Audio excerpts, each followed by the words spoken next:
This is it right here. Combining a team of reporters, columnists, and commentators. Don't you ever talk about me! Are you serious? Jack Ebling has brought thought-provoking discussion. What are you doing? That's a damn coaching mistake! Opinion. The customer is the one who decides when the future gets here. Oh, no! The ship is on fire! You have to check the report. Are you kidding me? That game was fixed. And overall infotainment. I'll take Jim Harbaugh. What has he done? Crazy Cooter coming at you! Quiet, please. In exactly 15 seconds, we'll be on the air. Thanks, big fella. Don't you ever come back here again! No arguments. Those are called ass tunes. So buckle up. You talking to me? It's time for The Drive with Jack Ebling. Yeah, for some reason or another, you sound a little taller on radio. Hello, everyone, and welcome to The Drive, episode 3102. Once again, this is your producer and hopefully your favorite masshole, Boston Rob Bennett, filling in for the last time this week for the Hall of Fame voice that is this show, Mr. Jack Ebling, who will be making his triumphant return to all of you tomorrow. But until then, I am here looking forward to a great show with all of you who are listening, and of course, the great guests who have taken time out of their schedule to join us here today. And speaking of a great guest, right at the top of the show, we have a Detroit Tiger, I would say, super fan, but just a sports fan in general, a proud Western Michigan University alum, Andrew Shawver, joining us now. Andrew, thank you for taking time out today. How you doing, man? I'm doing great. Great to be with you, Rob. How are you? I'm doing well, man. We're living the dream, aren't we, as I always like to say? We sure are. We sure are. Well, I'm going to get right into the Detroit Tigers with you. My first question to you, obviously, we heard the news yesterday of Justin Verlander. Officially, This will be his last season in Major League Baseball. And you, as a longtime and very proud Detroit Tigers fan, I just wanted to get your perspective on what he has meant not only to the organization, but to you as a fan. Yeah, it's coming up on the end of an era, which we kind of thought it was an end of an era in 17 when he got traded away. But, I can remember growing up as a fan in the 90s, and the 90s were just a barren era of Detroit Tigers baseball. Yes. I mean, you had the retirements of Trammell and Whitaker. You had some fun in there with Big Cecil, and there were some teams that kind of had some intrigue, but there wasn't really any major things going on. Randy Smith never really built a super competitive empire. And then, the early 2000s, you get that 119 loss team, and you're just like, my goodness, how much lower can this get? And then Verlander comes up in that 06 team with Granderson. Of course, Dombrowski starts spending all that Ilitch money, and pretty soon the Tigers are a powerhouse, and Verlander's among the chief flag bearers. And so he seemed like a mascot of the Tigers' greatness, just like him himself. The fans of the '84 team can point to all those guys that carried those flags, Parrish and Trammell and Gibson and those guys. Verlander was that for our generation. That '06 team. I'm finishing up my undergrad and getting into my first years of teaching, and so it's like you're coming into your own, and you're starting to be that way, and then the Tigers are good, and then of course they make the World Series. Then they're making runs in 12, 13, 14. Verlander, my goodness, it was like every time he'd go out, he was throwing no hitters into the fifth and sixth, and then he was just the insignia of Tigers baseball at its most exciting, and to the point where there were a lot of us that became low-key Astros fans in those first years. Absolutely. Because we wanted to see it. Same as when Stafford won his first Super Bowl with the Rams. Right. Great comparison. You become endeared, to this guy, and he gets his ring. He gets a couple more Cy Youngs, but we're facing it next year like an MLB without Justin Verlander for the first time since 2006. It's like The only thing you can kind of hope for is that Max Scherzer makes the decision too, so that those two guys can enter the Hall the same year. How cool would that be, right? So what was it? Awesome. What was it about Verlander that has really stuck with you? Obviously, he has the talent, but he wasn't the biggest guy, right? And he wasn't, but boy, he just had that pit bull mentality. So what was it about Justin Verlander that really just attracted you to him and the way he played? Yeah, he was the last of the era where pitchers were workhorses, where you did not feel risky leaving him out there 115, 120 pitches, which like nobody does that anymore. Dylan Cease took a no-hitter into the ninth yesterday, and he was at 115 pitches, and everyone was talking about just how risky it was letting him throw, and it's, I don't know. I'm all special. It's all my beard for that. It's all specialized now, right? I mean, it's all specialized. Yeah, I mean, right. Everybody's got a pitch count, no matter who it is. It seems like so you'll never see that again, and most certainly. Right. I don't think you will. And Verlander was a guy too that, like, he was an advocate for the city. He was somebody. He there wasn't a lot of scandal around him. He wasn't somebody who you would wake up and hear weird things in the news. I mean, there were little things here and there, but like nothing major. So he felt like somebody that you could root for. Mm-hmm. He also was a unique character in the sense that, like, he'd hit the 7th or 8th inning and suddenly he'd reach down for an extra gear, and he's throwing 98 in the 8th when he was throwing 94, 95, 96 all game. And so, and shoot, that curveball, that over-the-top 12-6 curveball, just insane. Like, it's just a terrible pitch. And so, he really represented, I think, sort of that Detroit mentality, which was, give me the ball. You can take it from me when the other team forces you to come out here and do it. And before that, you don't have to worry about it. Like, I remember Game 5 of the ALCS or ALDS against Oakland. Yes. When he went out there and pitched a complete game and was on the mound himself on the road, and just, it was like, give me the ball. Don't worry. We'll win this one. And you won't have to, don't even use the bullpen. You can send all those guys home because Verlander's on the mound, Yeah. So. Yeah, I mean, there's so many accolades. First ballot Hall of Famer, no question about that. And it'll be interesting to see. I would imagine, yes, he won the World Series with, titles with Houston. But, boy, it would be really cool to see him go in with a Detroit Tigers cap on. I'm sure you would agree. I agree completely. I think that's probably likely. Okay. It is true. He did win a couple of Cy Youngs and a World Series with Houston, but he was really only with them 5-6 seasons. And, he bounced around a bit after that, pitched a little bit with the Giants, threw it half a season for the Mets. But, I don't see it any other way. He won an MVP. He won a Rookie of the Year with Detroit. Of course, he pitched in 2 World Series with Detroit. Threw no-hitter, 2 no-hitters. 2 no-hitters. So, Yep. It would only make sense. All right, to one Hall of Fame pitcher, to who many believe will be another Hall of Fame pitcher, Tarik Skubal. There have been many conversations about what is going to happen with him and what is going to happen with the Tigers. Tigers now, with that win last night against as Jason Benetti likes to say, the Aths. Seemingly finding their groove. So my question that I've almost been asking all week when I'm talking baseball, and especially with the Detroit Tigers, what would you, as a fan, like to see the Tigers do with one Tarik Skubal? Yeah, it's an interesting question. Obviously, I would prefer the Tigers get themselves on a run here and make it so that we need Skubal on the mound every 5th day, in a pennant race.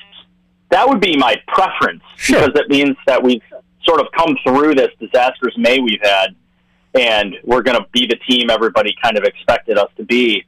So that would be my preference. Now, my thing is, I kind of don't think Skubal stays in Detroit after this year. So, right. I I do think hard decisions are going to have to get made if Detroit continues to muddle their way through this sort of go on a little bit of a run and then go on a little bit of a slump and go on a bit of a run and then it gets back on a slump. Yeah. Because if they make it to late July and they're still, 10, 12, 13 games under 500 like they have been most of the season, yeah, I think you have to think economically too. And part of that is the Tigers aren't hurting for starting pitching right now. No, they are not. It's not. So, giving the ball to Troy Melton and Kader Montero and Casey Mize and Framber Valdez isn't exactly, chopped livers. Well, here's my deal with the whole thing. You must be reading my mind. And I would hope that the Tigers would, again, get something for Skubal instead of letting him walk free, right? But if Skubal's not going to be here next year, I think that's quite plain and to see for everybody. But when you look at, and the bigger picture to me is the Tigers got to look at signing Casey Mize to some sort of a contract because he's also a free agent at the end of the year.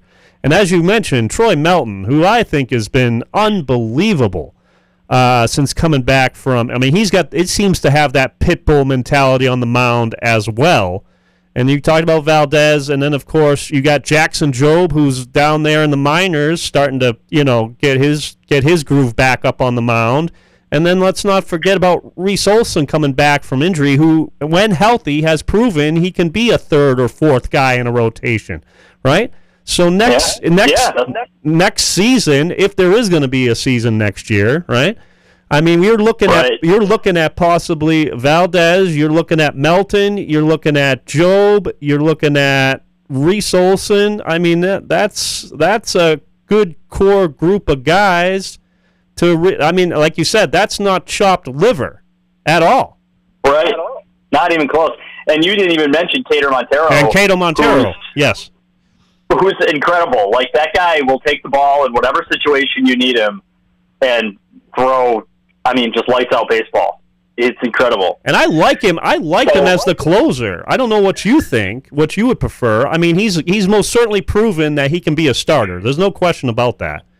But these last couple of games, as quote-unquote the closer or a setup to the closer, boy, I really like, and I know it's a small sample size, but I really like what I have seen out of him. And he most certainly, other than maybe Casey Mize when healthy, I would say he has been, you could argue, the MVP of that pitching staff with all those injuries. Yeah, I agree completely with that last sentence. I think he has come in and, especially under duress. He starts in Toledo and gets called up and, he's sent back to the bullpen. Oh, now Verlander's hip is bad. He needs to go back and start a game. Oh, okay. Well, now he's back to the bullpen. Oh, Verlander's got a hamstring. It's like he's the Band-Aid, and all he's done is led the team in WAR for pitchers. You know what I mean? Like, it's incredible. I think, to answer your question, I like, the reason I like Melton out of the bullpen, especially this year, is he throws, when he's out of the bullpen, he throws 97, 98. Yes. When he's on when he starts, he sort of economizes and throws 95, 96, and he's got good breaking stuff, so he's not losing anything for that. But when he comes out and he knows he's going to get 3 outs under pressure, I'm thinking of the game last week when he comes in extras and gets 6 outs, to preserve the tie game and gives the Tigers offense space to work, and they end up winning. He's firing seeds at 98, which is not on the scouting report for Kader Montero. No. We saw that when he was amped up pitching in the World Baseball Classic. He was supercharged, and he's still a young guy too, so he'll keep getting better. Yep. And I almost wonder too if the Tigers can get on a run here and start pitching meaningful baseball, if in the 4 or 5 weeks of long run-up you're going to get with Jackson Jobe, if his 2026 destiny is back-end bullpen, and if even somebody like Verlander can get himself healthy for a bit of a curtain call here, sure. If he's going to end up pitching out of the bullpen too, Lord knows we need pitching back there. The bullpen's been kind of a problem. And man, you're reading my mind, man. Because even at the beginning of the season, when they signed Verlander, you look at him as maybe a a spot starter midweek, right, or a fifth guy, fifth starter. And he's not going to – I mean, Verlander at his healthiest right now, I mean, I couldn't imagine have him going more than 4 or 5 innings. And I mentioned I mentioned, you know what, and John Smoltz, of course, did it, and it's not easy, but I mentioned, man, maybe they could throw him in the bullpen if they have some issues. Now, we haven't been able to do that, but I like your idea of maybe Verlander, if he's able to, come back healthy and give us anything. You know what I mean? I think it would be an intriguing situation, most certainly, if Verlander were to come out of that bullpen, if not to set up a closer, whoever that might be, or even maybe be the closer, depending the matchup. Right, or a guy who, in a pinch can throw 2 or 3 innings. Yes, if you need it. That's part of what Montero's value is. That if you need to go out and get somebody, if Casey Mize loses it and needs to come out after 4 1/3, you can bridge to your back end without having to make it a bullpen game by using a former starter. So Verlander in September, healthy, and he can pitch under pressure. He knows how to do it. He's savvy. He still has his stuff. He doesn't have the zip on his fast. He's not throwing 100 anymore, but no. But it's not like he's forgotten how to pitch. It's just his body's kind of letting him down a little bit. So having that kind of experience out there could prove valuable. Now, you make a good point that not every pitcher makes an adjustment to the bullpen super-duper great, but I can remember the playoff runs the Tigers made where they had to stick Max Scherzer in the bullpen. Sure, and he did fine. In fact, it looked like he loved it.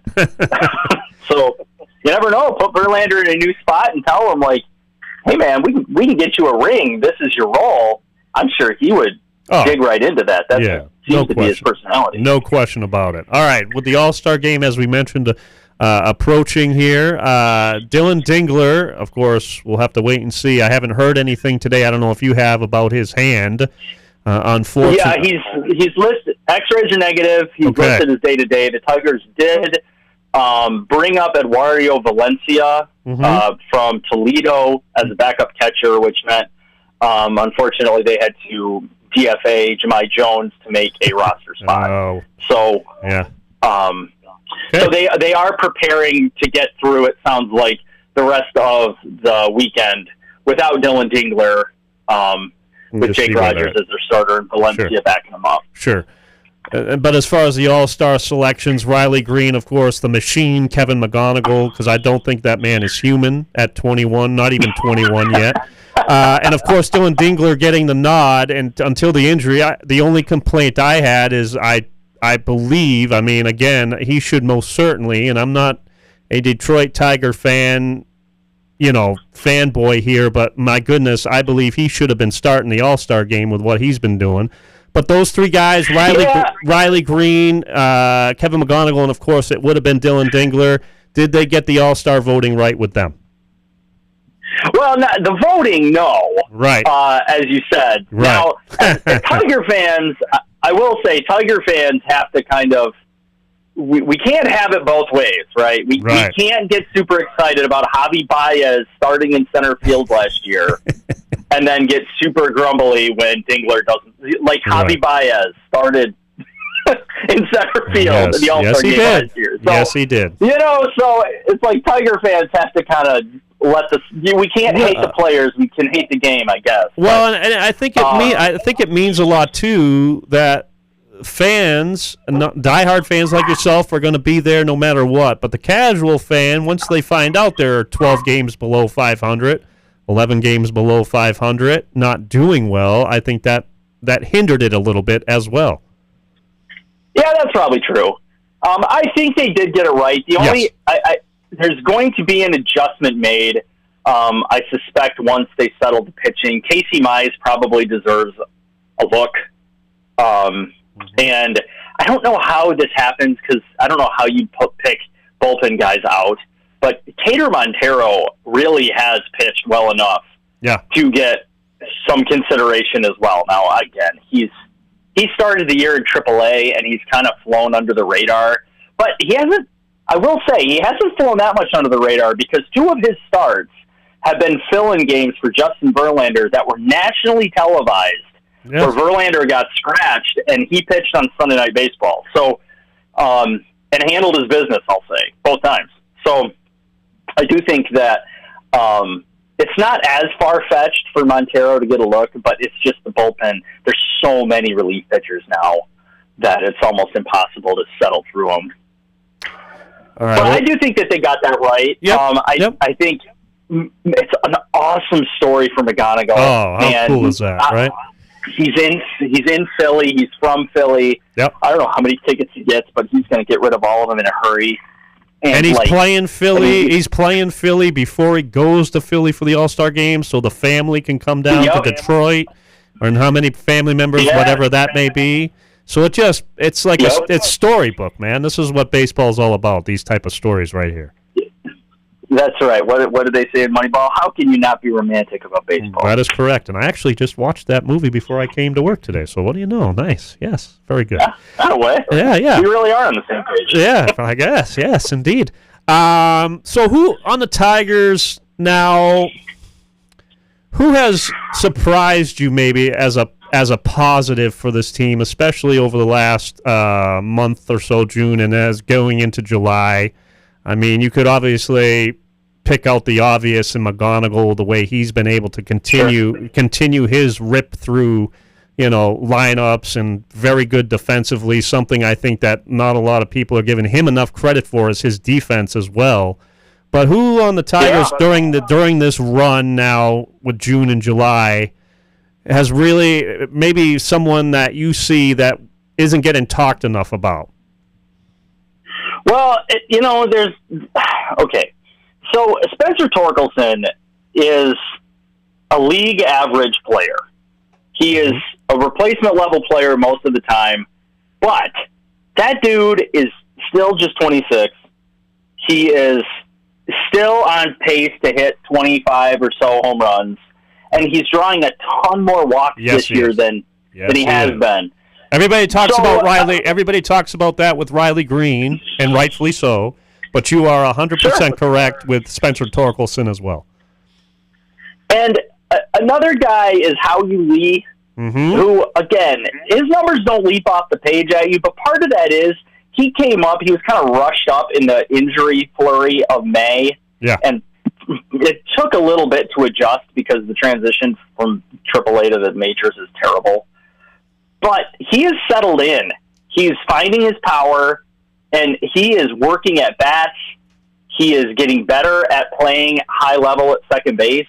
So his numbers don't leap off at the page yet, but I think by the end of the year, Howie Lee is going to be someone we think can make meaningful contributions, and he's going to free up. This was something that Benetti and Andy Dirk said on the broadcast maybe a week or so ago, that guys like James Outman and Howie Lee, who, again, James Outman isn't really hitting the ball very well, but he plays center field really well, and Howie Lee is holding down second, and part of that means that, McKinstry does not have to play 7 positions. Vierling doesn't have to play 6 or 7 positions. Colt Teeth doesn't have to play 3 or 4 positions. You can get these guys to kind of settle into a role because somebody like Howie Lee isn't an automatic out at the plate and makes regular plays look routine at second base. James Outman is going to run into a couple of home runs, draw a couple of walks. He's not going to hit for a high average, but he's also going to play a very good center field. And I don't think enough is getting talked about. Again, it's like Spencer Torkelson. He's never hurt. He puts together pretty good at bats. He's going to run into a lot of home runs, and he plays a serviceable first base. I mean, I think he's more than serviceable. I think, man, I don't know. I think he plays more of a serviceable. I mean, how many picks has he gotten out of the dirt? I mean, I think he's really good at that. He is very good at that, and I'm glad you brought that up because I think defensively, we just talked about McGonigal, and I don't think he gets enough credit for his defense, but I really don't think Spencer Torkelson gets enough, for his defensive ability. Now, he is a one of one, so as Jack likes to say on this show, so a lot of expectations, and I don't know if he's lived up to the expectations, and maybe some of the expectations from some people are, God forbid, far-fetched. I've never heard of that especially from a fan base. God, that never happens, right?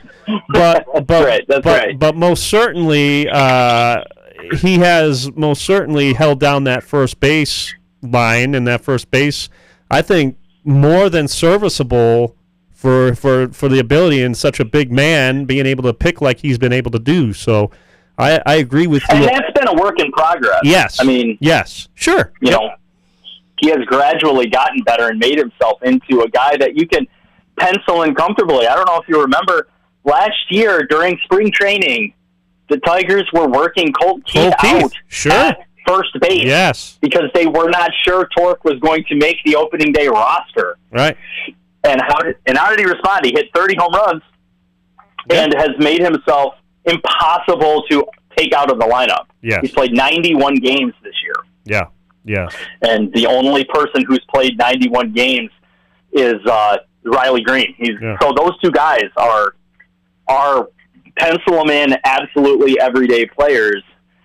And you can't, I don't know, that's for a team that struggled so bad with injuries, you just simply can't sneeze at that. That's an important factor. I will say this. I've never heard, and I'm going on 51 years old this year. I have never heard in my time, and I've been lucky enough to be in this business since 2004, this sports talk realm of radio. I have never heard so much optimism overall or hope from a team that was at one point 12 games under 500. At one point, they were 16. Yes.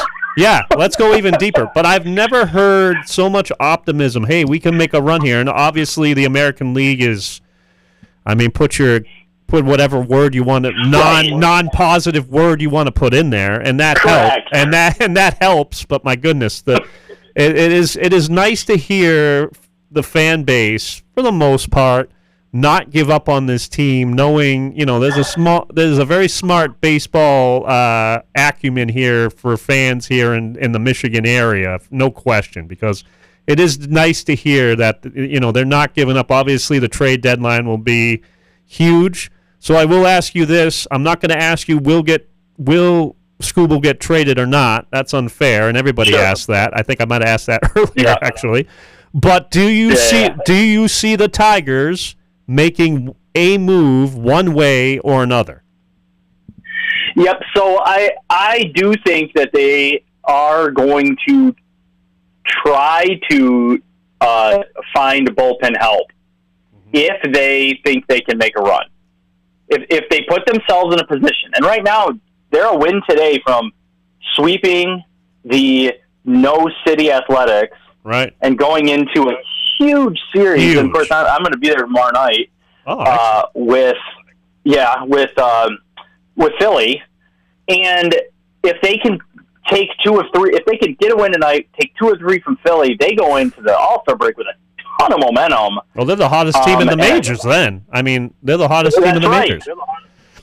So then at that point, I think you have to think about positioning your bullpen to hold up in a pennant race, and that means swing and miss. Like, they desperately need some swing and miss in their bullpen. So finding a couple of arms, whether that's waiver wire, whether that's trade, and either way, see, here's where I'm a little bit of this might be a hot take. Well, let's hear it. I think they listen to offers on Casey Mize. Either way, I think that they see if they can move him, if they're in a pennant race, if they get a sense. You got to remember, this was 2-3 years ago. They nearly went to arbitration over like a $25,000 difference. Yeah. With Casey Mize. So I don't know that it's a guarantee that the two sides are super thrilled about making this happen. And if you get a sense that Casey Mize, whose trade value probably will never be higher than it is right now. Correct. Then you can maybe move him for something you need, which would be a back-end reliever or an impact bat. Yeah. You can I don't see that being us being in a pennant race, especially with Montero and Melton and that group. So you could see a scenario real quick here. You could, and I sorry, I'm keeping you a little over here, but you could see you could see a scenario where the trade deadline comes and goes, and Tarek Skubal is still wearing a Detroit Tigers Old English D hat, and Casey Mize is the one that gets traded away. I see that. The only reason I see that is that I still think Scott Harris, I think, asks for the moon. Yes. For Skubal, and if there are a bunch of GMs angling for starting pitching, I think they find Casey Mize more affordable. Yep. And he's not Tarek Skubal, but my goodness, he's pretty good. He's pretty damn good. So yeah. So I think that's why I think that's probably the way it is. I'm not exactly sure either of those guys, especially with the free agent market being what it is. I think Casey Mize is going to command quite a price out in the open market because there's just not that much starting pitching that's going to be available next year. So I do think a scenario exists in non-ridiculous land where Tarek Skubal is still a Tiger on August 5th. The Tigers are making a playoff run, and Casey Mize has been moved so that we can get a couple of impact bullpen arms that serve us better than Mize throwing once every fifth day. Well, I'll tell you what, Andrew, you are our number one all-star. You're our ace of the staff here on a Thursday, kicking off the show. Really appreciate your time. Great insight, and looking forward to the rest of the summer, and let's see if the Tigers most certainly can make this interesting. Thank you so much for coming on, man. I am sure we will be in touch, and I appreciate you, man. Thank you. Hey, I appreciate you. Thanks for having me on. Go Tigers.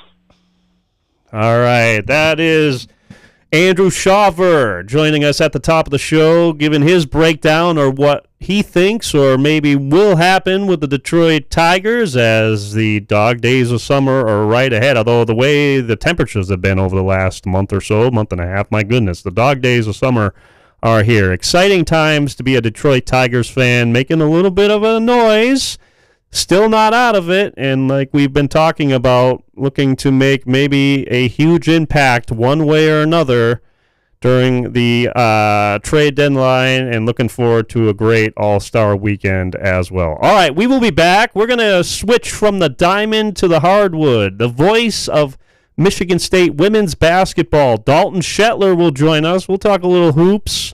We'll talk Michigan State, and we'll see what Dalton's been up to in the summer. He's one of the busy, I always say on this show, one of the hardest working young talents in the business. He'll give us an update of what's going on with him as well. So stay tuned for more great sports talk conversation right here on The Drive with your special guest host today, me, Boston Rob Bennett, right here on the Spotlight Radio Network.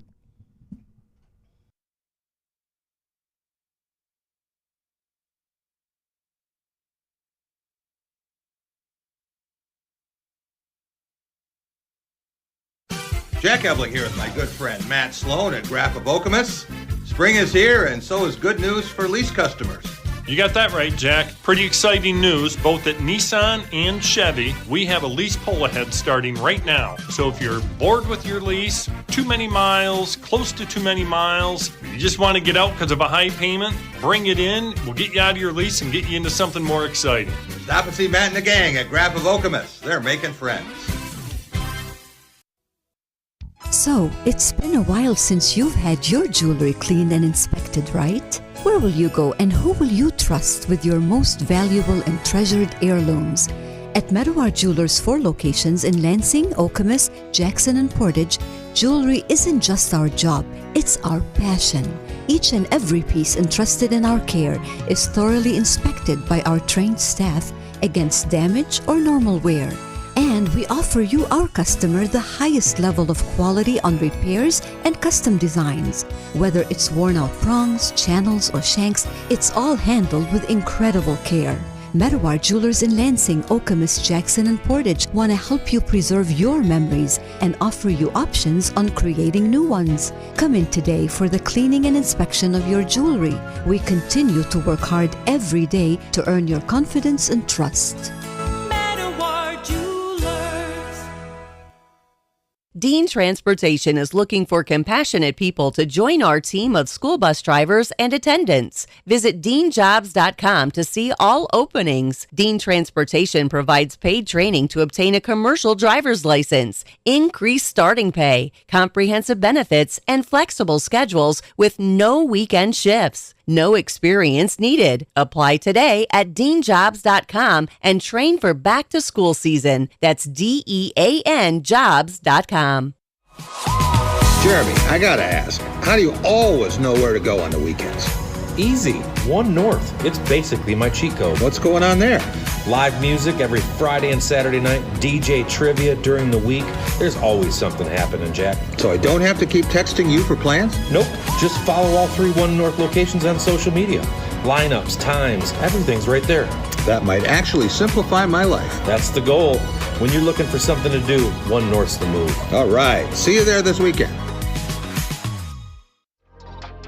Are you passionate about college sports? Foster Swift Sports Talk is your go-to podcast dedicated to addressing the hottest topics in college athletics, including recruiting practices, NIL, the trade portal, collectives, and revenue generation. Join us as we bring you insights from student athletes, college head coaches, administrators, and other industry leaders as they share their experiences in this rapidly changing arena. Our mission is to share information and help educate student athletes, parents, coaches, and other stakeholders with the knowledge, resources, and strategies they need to make informed decisions and maximize each college athlete's potential for long-term success. Check out our latest episode where we're joined by Stephen Bianco to discuss his work at 42U and working with universities around the country.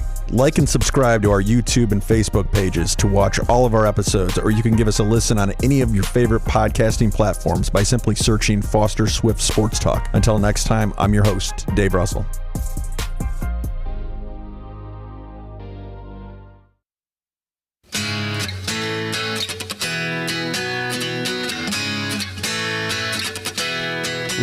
You know you're going to hear some Boston when Boston Rob has been filling in for the Hall of Famer Jack Ebling on the drive here on a Thursday afternoon. Hope everyone's having a great day so far. I know I am. Thanks to all of you listening on your podcast platforms, wherever that may be. And I also want to thank our friends as we are live on YouTube, or I am live on YouTube. Yikes. But I want to thank everybody for tuning in there, including one very special person who most certainly is one of our most loyal, if not loyalist listener, whether it's on video or just the audio. Fred Thompson out there. Fred, I'm waving at you, my man. Here we go. I hope you're having a great day. Thanks for calling in a little earlier. I appreciate the conversation. And yes, I did wear my Boston Red Sox cap, but it's all about the Detroit Tigers tonight as they look to sweep the the non-Oakland Athletics as they get ready for hopefully have a big run here past the All-Star break. All right, we're going to talk a little baseball later on, but as I mentioned before the break, we're going to go switch to the hardwood. We're going to talk a little women's college basketball, of course, Michigan State as well, and who better to do all of that than the radio voice for your women's basketball team at Michigan State. The one and only Dalton Shetler joins us. Dalton, it's been a while, my man. How the heck have you been, first off? It has been a while. My Thanks for goodness. welcoming me back. I was curious if maybe I just upset everybody. I had Jack's soft suspension to serve. Yeah, Jack's not here, so we're letting the inmates run the asylum. You know what I mean? Everybody's welcome here on the drive. You know what I'm saying? When the cat's away, the mice will play, and I'm ready for it today. Yeah, how about it? How about it? But how have you been, my man? Doing pretty good. Summer, as you know, with this athletic season, especially around Michigan State, it's always slowing down a little bit. So next week, getting the final trip in before we get ready to go full steam ahead for the upcoming athletic season. But a lot of exciting things. You doing well too, Rob? Yeah, man. I always say I'm living the dream, and sometimes, you say that with a little posh, you know what I mean? But it truly is. I mean, getting to talk to all of you guys and having our listeners out there and having great guests like yourselves all week here, like yourself all week here. I mean, I can't ask for anything better. It's been pretty amazing. It has been since I started this long journey in 2004. So it's and getting to get to know great young talent like yourself, I know the future is most certainly bright in this industry with people like you right in the thick of things. And can you give us a little bit of maybe tease of what's coming up there on Playfly? I know you got your hands in a lot of different things in the honey jar and the cookie jar and all these other jars. But what can you tell fans maybe? Can you give a little tease, a little trailer of what's to come here for, involving the fall sports? For sure. Well, I mean, we're going to have a lot of our usual content, right? I mean, the coaches shows, and we'll have our first ever Pat Fitzgerald show as we kick off that era. It's going to be exciting. Right before the football season kicks off. That's certainly going to be exciting. We're going to be getting a nice dosage, actually, too, of volleyball, where the Kristen Kelsey show is back, and matter of fact, increasing in a couple of episodes. So there's a lot of things to be excited about this fall. Of course, the game broadcast coverage still being the same. And think you can expect that eventually we're going to be starting to tap into some more multimedia elements with our coverage to really encompass Michigan State athletics for the fan. Oh, outstanding. You're a man up for the people, Dalton. I swear. You are a man of the people. You give the people Rob. You gotta be a man for something. Yeah.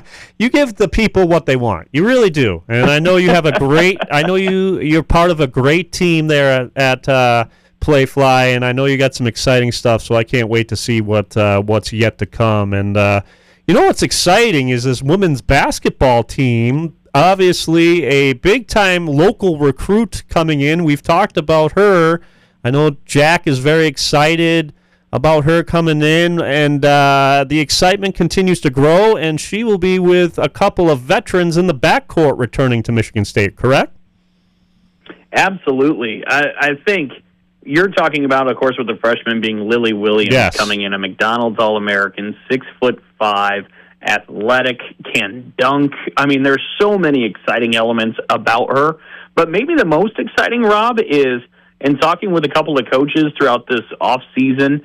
You know, you get a couple of opportunities to do different workouts and different things, and she has a genuine excitement about getting to work. And look, not to sound cliche, because everybody says, you know, we can't wait to put the work in, everything else, but hers is a bit different, and it's really authentic, and it's quite frankly refreshing. I mean, she loves the grind, and when somebody is that kind of talented, has that kind of framework and foundation, and then wants to put the work into that kind of level, that's where really special things happen. But you're right, the backcourt is really going to be highlight stuffed when you talk about Theron Halleck returning to Michigan State after, of course, only got to play 8 games last season before suffering that injury. Tried to get through, just couldn't quite. Had to sit out the rest of the season.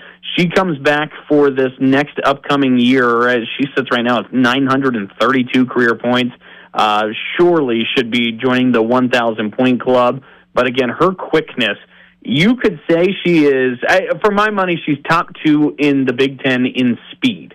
If we're just doing speed, she is top 2 in the conference. It's her and Jelani Cambridge from Ohio State, but she has that kind of flash to her game, and that's what makes her so exciting. Kennedy Blair is just creative. I was just so many different options and things she manufactures almost out of thin air. She's going to be a lot of fun to watch. Those two together will be quite the pair. But then, I mean, as we talked about with Lily Williams, the rest of this group, Rob, I mean, you grab some transfers out of the portal. There's going to be a nice serving of international flavor with this women's basketball team that'll help in a lot of different ways. Yeah, that's really become a thing, right? I mean, it seems like, and even in the men's game as well. I mean, just look at what Illinois did for the men's team. But it seems like the international flavor has really started to erupt here in college basketball for both the women's side and the men's side, which, hey, I enjoy it. I think it's great. Yeah, and honestly, I think, at least since I've switched over to the women's side, there's been a bigger presence of the international flavor on the women's side, maybe versus what the men and the current boom that they're experiencing, like you're talking about, where now, I mean, Illinois men's basketball, it felt like everybody was from some European country this last season. There is a ton of international flavor. Michigan State women's basketball is going to get a nice helping of that international flavor that'll help in some big spots. But ultimately, this will be a bit exciting because they're young. This will be a young Michigan State women's basketball team. When you talk about Lily Williams, you talk about a couple of the international pieces. Two of them are teammates at a club level coming over from France. When you talk about Emma Brolaron and you talk about Kathy Emma Otto, they come in as freshmen, and there's a lot of excitement around what all the potential can be for so many of these different pieces. But ultimately, we are talking about a young group, and so there is a bit of a balance when you have both of those in your hands, if you understand what I'm saying. No, I completely understand, and I want to jump back to Lily Williams one more time, and then we'll get into specifics about some of those other players. But you were talking about earlier just her drive, and she loves the grind. So I want to kind of compartmentalize that a little bit, because you don't really see that in younger players, because especially freshmen, because they're still trying to find their way. They don't want to overstep anything. So a two-part question. Where do you see the grind the most? Is it just a gym rat? Is it maybe some film, if she's watched some film already? I don't know if they've been able to do that yet, obviously.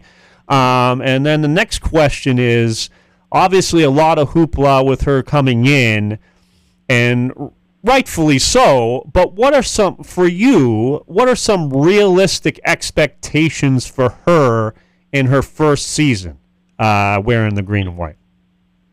No, I think that's completely fair. I think overall, when you're talking about the grind aspect of it, you start with the gym rat. And, we're talking about somebody who loves to put the work in, as the coaches are saying, like through some of the different workouts and stuff. But here's the other kicker to it, Rob. Some of these workouts that the coaching staff are putting Lily through are tough. It is welcome to the Big Ten type of workouts. Mm-hmm. And when they finish, Lily is approaching the coaches afterwards and saying, "Thank you so much. Thank you so much." On the hardest of days, the hardest of drills, she has a perspective that isn't really that common for people to go through the ringer quite like that and then have that appreciation still at the end of the workout. Right. I remember times where you go through some workouts and you almost have other words that you want to say to coaches when you finish. You, the complete opposite. Aside, but yeah. Right. Don't get me kicked off a radio, Dalton, with the FCC hounding on me. Don't do it. I know you want. I know you're tempted, but let's show a little decorum. But I hear what you're saying, though, right? I hear you. Yeah. Yes. But all jokes aside, it goes to show how cool the character of Lily Williams is. And I think that's another big reason why to be so excited, besides the talent, besides all the hype, the prestige, as we talk about. But the other side of it, too, is, look, she is coming in. She is going to be a freshman. Right. There will be freshman moments. Yes. This is somebody who needs a bit of a runway to grow, improve. The summer will be big for her to be able to take some of those steps, but she's absolutely suited to be able to contribute at a high level for this basketball team this year. So I think you keep both of those in mind, right? You keep in mind what the potential can be. You have to. You work towards what that potential can be for Lily Williams, but you do give the grace of a runway of, absolutely, okay, this is a lot different than what you've experienced before. Let's keep working to what you can be. I think that's the idea. And for Coach Freilich, obviously, she has a way of her system, right? And we've seen what this system is, and it's a tremendous. I enjoy watching when they're going, 100%. You know what I mean? It's fun basketball to watch. But I'm wondering, she finds players to fit into the system, but what type of maybe new nuances with the team she has now? You mentioned a young team. You got a little bit more height now, right? And so what type of maybe little nuances could we see to that system this year where maybe in years past we weren't able to see?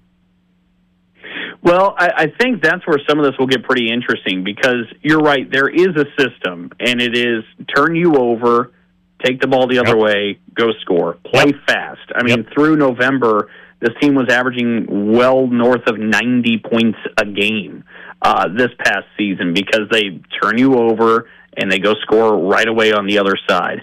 There's been some different strengths offensively during the Freilich tenure so far. In the first year, they broke the three-point record. They broke a points per game average. They have found different ways to be able to score. It will be interesting with this group because you have players like Kennedy Blair and Theron Halleck who share a bit of a similar skill set, right? Yep. How do you pair that around with some of the shooters that'll come in, like Amy Tarian, who really exploded at times, Anna Wypich, who transferred over from Butler, but Rockford, Michigan is her home, so she comes back home here. Who are the players that grab the lunch pail and go to work? Carter McRae is going to be one of those who transfers over from West Virginia. You've got a lot of different pieces, and you talk about those international pieces too, that fit into different roles, and it should ultimately make up a really good team if this is clicking all together. I do think things will have to be a bit more creative offensively with Kennedy, with Theron, maybe giving them the keys at times, letting them play, but also trying to find ways to work it around, to work for the best shot as a group, because that's the recipe this group has, right? Like they bring in a lot of role players. They've got a couple of stars, and they're going to be young. So how do you get that mixture to hit whatever that ceiling is? That's going to be the challenge for Robin Freilich and staff, but if we've learned anything at this point, they're up for it. I mean, they have been time and time again. It'll be fun to see how they put these ones together this season. And this might be an unfair question, but I know you, and I know you're going to be able to handle it. And then after I get off the air, you can call me, and you can say, Rob, why'd you ask me that question? You made me sound like an idiot. Of course I don't know that. Yeah, we don't know yet. But what sort of identity, with a young team like you mentioned, right, and the speed and whatnot, what sort of identity can form with this team? Will it be much like teams in the past with Robin Freilich? Or will it be something a little bit different, if that even makes sense? I know you're still going to call me and yell at me after the show, but that's okay. I was going to no matter what, right? This just makes it easy. No. Yes. Stylistically, I think ultimately you're always going to see Robin and her coach teams try to win the possession game. And their big emphasis is always through turnovers, right? It's about forcing turnovers, and then turning them into easy points. As Robin likes to say, she may not be that good at math, but she can do basketball math. And if you get more shots than the other team, that helps you to win. That's a big recipe of success stylistically for Robin Freilich. I would say culture of the team, this is one I'm pretty interested to see how it develops, because you're right. It is July that we're talking, and you never really know how it fully crystallizes. But when we talk about the work ethic of a Lily Williams, we talk about somebody like a Carter McRae, who's physical, who gets after it. I think you talk about a Theron Halleck, you talk about Kennedy Blair, who both are ultra and I mean that in the most pit bulls, and I mean that in the most affectionate of ways. But they are, absolutely yes. But if those are going to be your star players and kind of lead the way, and you have a work ethic, an appreciation, and an ambition, like with Lily Williams, like with Carter McRae, I think if this team is able to materialize an identity of just hard work and wanting to outwork opponents, that, I believe, is what this group could chase, and that's where I think they're going to see the best version of success that they can have this year. All right, give me an X factor that we haven't talked about as far as a player goes. I know you've mentioned her name, McRae, quite a bit, but who is an X factor maybe that you're looking at and say, hey, let's watch this athlete here on this team, because they could be the difference between making it into the second round or maybe even further in the NCAA tournament, or we could be in the top 4 of the Big Ten if this person really executes or whatnot. But give me like an X factor that we haven't really talked about yet. Well, I think there's really 2 of them. Okay. I think there's another piece still to the international part that'll make its way over to Michigan State. Okay. Excuse me. And this will be somebody that the staff and team will count on heavily. This will be a big X factor for this group. But also somebody we haven't brought up yet, Tabitha Betson, who's transferring over from Colorado. Okay. A bit of a wing/stretch 4, can step out, can knock down some shots. Those 2 will also provide a huge punch for this team and be able to kind of lift its ceiling and really serve in areas that this team needed to address this offseason.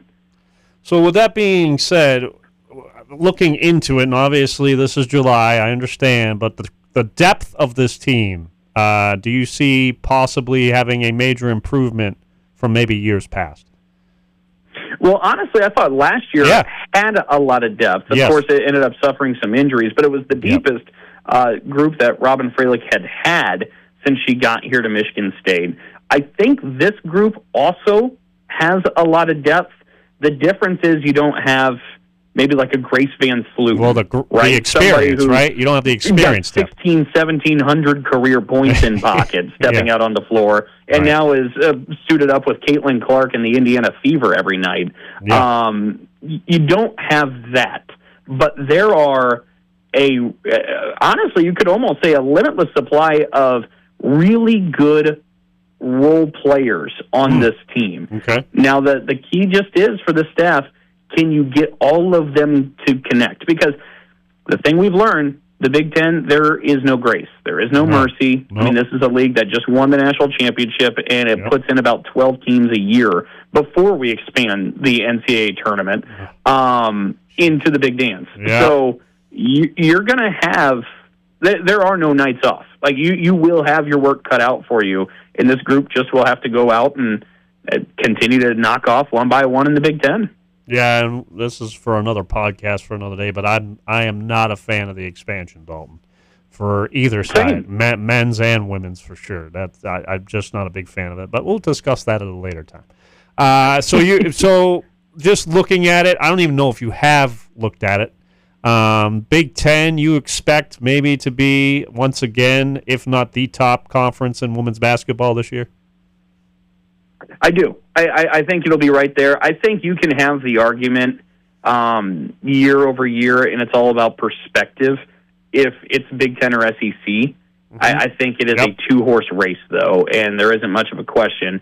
The SEC can boast the top end a little bit better than the Big Ten. The Big Ten needed something like UCLA winning a national championship to be able to help boast its argument as well. But the Big Ten can say, look, we're putting in a dozen to a baker's dozen teams into the field of the NCAA tournament every year. The SEC can't quite put that number up, but they can put up a South Carolina, an LSU, Texas, a lot of teams that are actual national championship contenders year after year, where the Big Ten, like, it was UCLA, and I don't know if anybody else really was a national championship contender in the league. Now, UCLA went and won it all, but that's the difference between the two. But the Big Ten's going to be really good.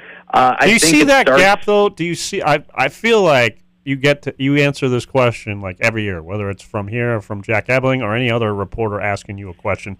Do you see the gap closing between conference and the strengths of some of these teams? Do you see another conference slowly making a rise to compete with the SEC, to compete with the Big Ten, or do you still see a gap there? I think there are moments, but ultimately a gap. And I think that's a conversation we're having expanded beyond just women's basketball. Yes. I think the Big Ten and SEC are separating themselves from the rest of the country and the rest of the conferences. 2 super conferences, and honestly, that's it. And it's pretty evident by the revenue they generate. I mean, we're talking about a world now, Rob, where the Big Ten and the SEC, the amount of money that those two entities make rival what the NCAA makes as a whole. That's we're crazy. talking about the Big Ten and SEC becoming just as powerful, and if not already, pretty soon could be more powerful than the entire NCAA. That's where the money's gone. So the Big Ten and SEC, I think, do have a gap on everybody else, and I don't necessarily see it slowing down when you look at where the revenue is being generated either.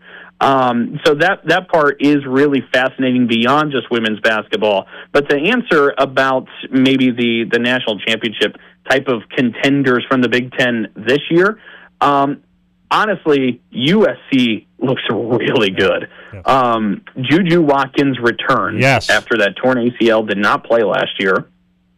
They had the number one player in the country this past season, that being Jazzy Davidson, and they got the number one player of this next recruiting class, that being Sanaya Hall. Okay, so didn't know that. 3 straight top overall recruits are landing their way to USC. Yeah, they're going to be really, really talented. But another team to be on the watch for near the top of the league, like Michigan made it to the Elite Eight last year, they bring the entire nucleus back. And the Wolverines look like they should have a really strong year again. Okay, well, most certainly, and I was going to bring up Juju Watkins, but you did with her. I can't wait to watch her play. It'll be just great to see her back on the court just as a college basketball fan, and we'll see what she's able to do. But again, loaded for bear, the USC, most certainly. Would you put them as the favorite? I would right now. I just that amount of talent is just gaudy. It's off the charts. And that is no disrespect to Michigan, because I think Michigan and Iowa, for that matter, Michigan and Iowa both deserve to be in that conversation. But that's a lot of talent. I mean, that 3 straight number one players all on the exact same team. You don't see that very often. No, you don't. No, you don't. And speaking of talent, that is Dalton Shetler. No question about that. One more quick question. How is everybody? Madison, you got, of course, Dixie the dog, and, of course, how can I forget your young lad, Marshall. How are they all doing, my friend? Everybody's doing pretty good, Rob. Yeah? Marshall's just about 10 months old now. Oh, he's ready to dunk on you in the hoop on the outside in your yard. I know it. You know what? I'd love to tell you that that'll never happen, but every day my back and my knees hurt a little bit more. Listen to you, old man. Listen to you, old man. Oh, boy. I am. Well, but no, everybody's doing good. So I hope everything's good for you, for Jack, for Pat, and everybody over there. Well, I don't want to speak for Jack because God only knows what he's thinking half the time. But no, I appreciate it, man. Just having a blast, talking to some great guests like yourself. I really appreciate you taking some time. I know you are extremely busy, as I always say, one of the hardest working young talents in the industry, making this industry proud. I appreciate the time, my man, and we will be in touch. Dalton Shetler, your voice for Michigan State women's basketball, and what a voice it is. Congratulations again, man. I look forward to what we got going on in the fall. Of course. Appreciate it. Thanks, Rob. You got it. Dalton Shetler, once again, the voice of Michigan State women's basketball, and I'll tell you, I can't tell you enough about him and what he has done since he's gotten into the business or moved here to Michigan from Indiana, what he's been able to do wherever he's been behind the scenes. A tireless worker, just such a great work ethic. And you talked about Lily Williams having the love for the grind. No question, Dalton Shetler loves the grind as well. That's why one of the main reasons why I believe he and several others around this part of the state, most certainly making sports talk radio a bright future. And no question, Dalton Shetler is one of those. Okay, well, we will be back. We're going to stay on the hardwood. And we're going to talk NBA offseason because, my goodness, there has been a lot to talk about. And I know I'm just not talking about Jaylen Brown, not being with the Celtics anymore. That obviously is a big piece, but there has been plenty of other moves, maybe the most frantic offseason in the NBA in quite some time. And who better to talk about that than our NBA insider, Jeff Zillgitt, who's been a great guest on this show many a times with Jack Ebeling. But now he's going to hang out with me for about 20 minutes or so. Right after this break, we'll talk NBA hoops and off-season. Right after this, you are listening to The Drive with Boston Rob Bennett as your special guest host today, right here on the Spotlight Media Network.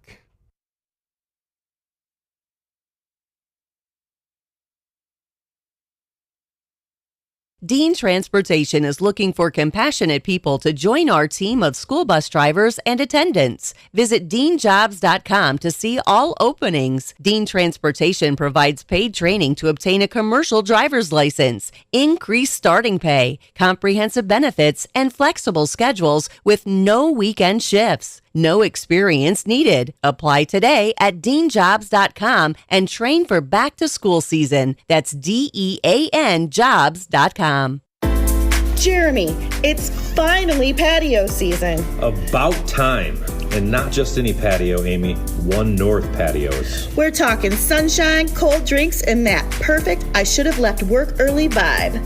Lansing, East Lansing, Jackson, each one has got its own patio personality. Whether it's brunch in the sun, happy hour with friends, or late night cocktail under the lights. It just hits different outside. Great food, craft drinks, and plenty of space to kick back. So grab your crew and claim your spot.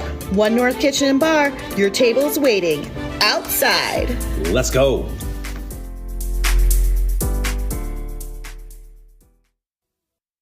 So, it's been a while since you've had your jewelry cleaned and inspected, right? Where will you go and who will you trust with your most valuable and treasured heirlooms? At Meadowar Jewelers' 4 locations in Lansing, Okemos, Jackson, and Portage, jewelry isn't just our job, it's our passion. Each and every piece entrusted in our care is thoroughly inspected by our trained staff against damage or normal wear. And we offer you, our customer, the highest level of quality on repairs and custom designs. Whether it's worn out prongs, channels, or shanks, it's all handled with incredible care. Meadowar Jewelers in Lansing, Okemos, Jackson, and Portage want to help you preserve your memories and offer you options on creating new ones. Come in today for the cleaning and inspection of your jewelry. We continue to work hard every day to earn your confidence and trust.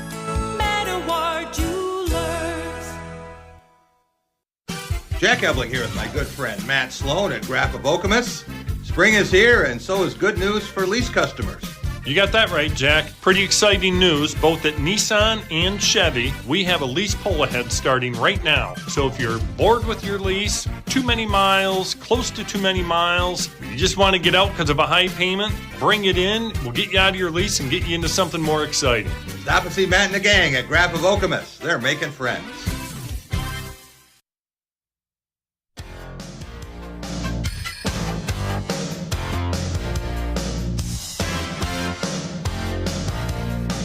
A little Starship for you on a Thursday afternoon, heading into the evening now. Boston Rob Bennett with you here. Sitting in for the Hall of Famer, Jack Ebling. He will be back in the hot seat tomorrow. Can't wait for that. I know he's looking forward to it as well. I've had a great week with all of you here talking sports. You have most certainly helped me build this city here. And at Spotlight Media Studios and The Drive, I've had a great time, and we've had some wonderful guests. And that brings me, speaking of wonderful, we're going to talk a little NBA now, off-season, and I don't even know where to start. It has been crazy, but I know the guy that could get it all out for us and most certainly has his pulse on the NBA, as always. One of the fixtures on this show for many years. Couldn't be happier to bring on our NBA insider, quote-unquote, Jeff Zillgitt. Jeff, first of all, thank you so much for taking time out of your schedule here today. Really appreciate it. Yeah, Rob, thanks for having me on, man. And let's get into some NBA conversation because it seems like everything keeps changing by the minute sometimes in this league. I was going to ask you read my mind because again, I'm going to say my age here on this show, and I've said it many a time this week for some strange reason, but I'm turning 51 this year. And I remember I started watching basketball in the early 80s, and I don't remember now you could maybe argue LeBron James, who we'll get to in a second, and his decision, right, of obviously going to Miami, that was a big deal. But I don't remember such a crazy time in an NBA offseason with so many big names on the move. Obviously, you would know better than I. You're neck deep in it for so long and done a great job with it. Can you remember such an off season where so many big names have been on the move in the NBA? Well, Rob, I think you're hitting on the point of that it's a little bit different in today's NBA. Yes. I think in the past when we were seeing a lot of player movement, and you're talking about the LeBron era, the decision, that there was this sort of, what was the like players had some power, and they still do, don't get me wrong there. Mm-hmm. But what we're seeing right now, Rob, is a lot of changes happening via trades. Yes. Miami wanted Giannis Antetokounmpo. Milwaukee wanted something for him. So there was that portion of a trade. And you're starting to see, I think, guys on the move a little bit more via trade.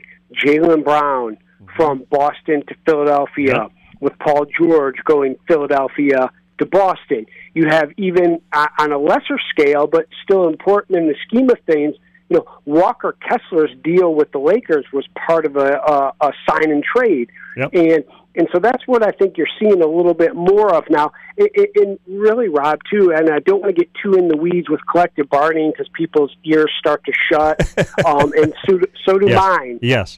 Sometimes. But we're in an era now where owners, I think, are a lot more conscientious because of luxury taxes, roster inflexibility if they go into this so-called second apron, which almost serves this apron system, as an right? artificial hard cap. Yes. And so what we're seeing, and I'm sure we're going to talk about Boston here, but they're making financial decisions not because they don't want to pay players as much, but how much of the salary cap are we going to tie in? And I don't want to get too crazy with Brad Stevens' optionality word and everything.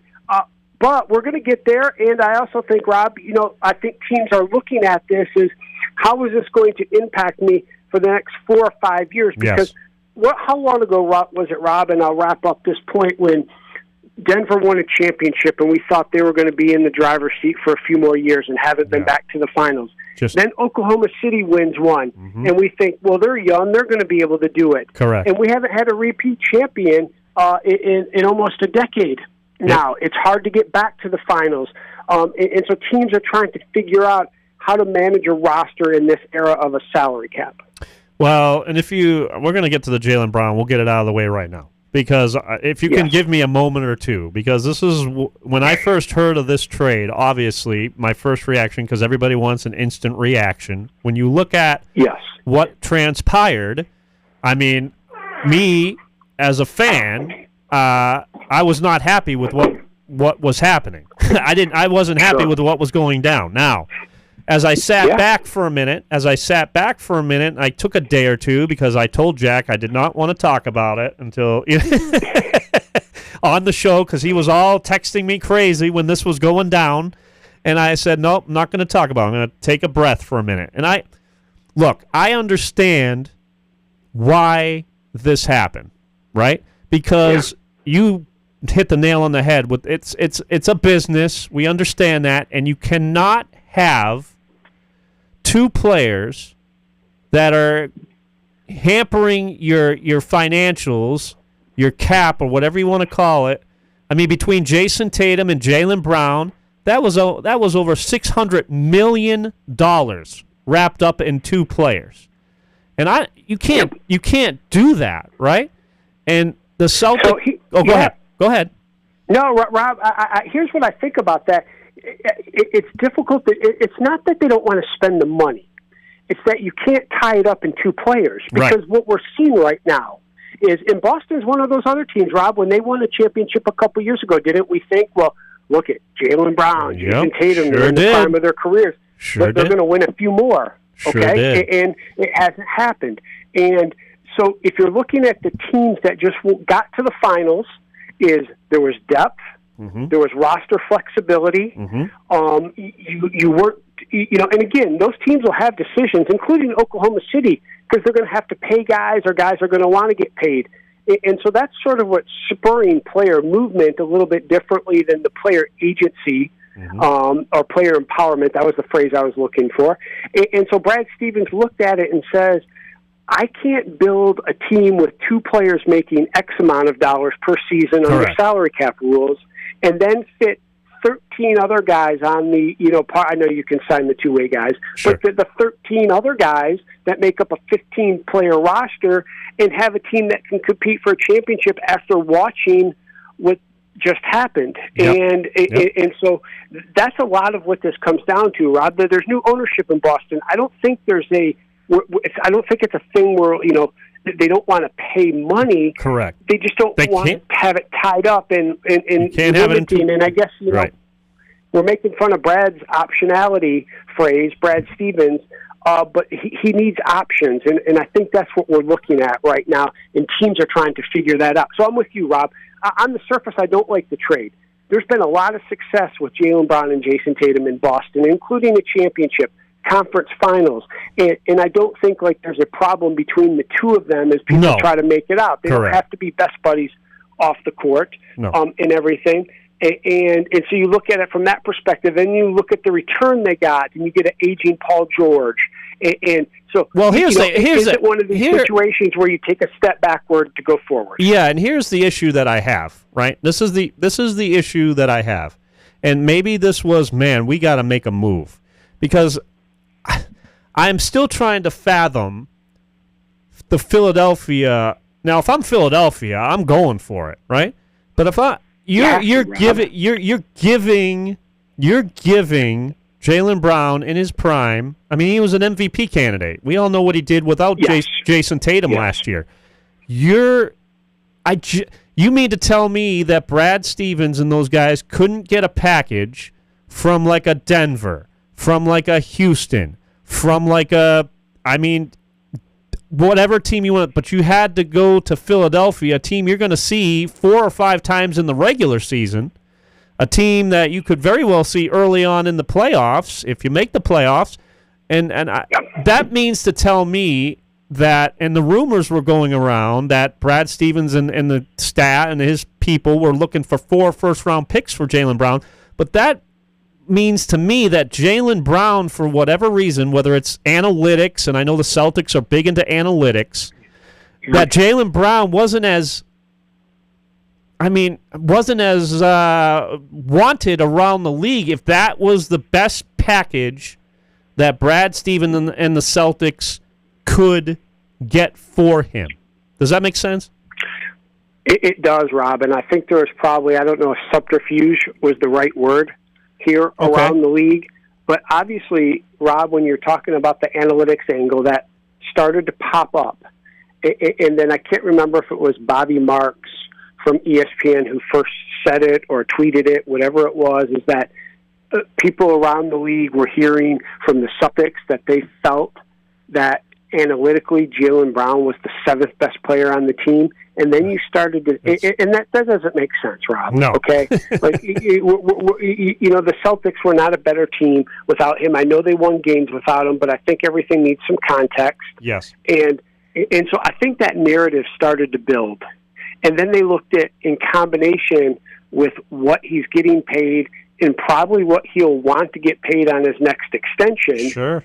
That made it difficult for lots of these teams to offer the package that maybe Brad wanted. Yeah. Brad's been really good on some of these deals, and he's been really good at team building as well. So I don't think the situation where a new GM, now I know Bob Myers is the president over there in Philly, but Mike Gansey he's the new GM, came from the Cleveland Cavaliers. I don't think this is a situation where the new GM in Philly was swindling Brad Stevens on this deal. No. I think you are correct that this was the best one that was offered for a variety of reasons, and that also when all this trade stuff started happening with the idea that maybe Boston was going to get Giannis, I think it also deflated when it turned out he was going to Miami. Yes. It deflated a little bit of his trade value because people knew that Boston really couldn't bring him back at that point after dangling him in the Giannis discussions. Sure. I think there was a conflict. I don't think it's one thing. I think it's many things that add up here.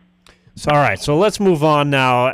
So far into this offseason, who do you see as maybe the winners so far. I mean, we're still waiting on LeBron to obviously. Well, let me backtrack a little bit. We'll get back to the winners here in a minute. Yeah. But were you surprised that LeBron James opted out with the Lakers?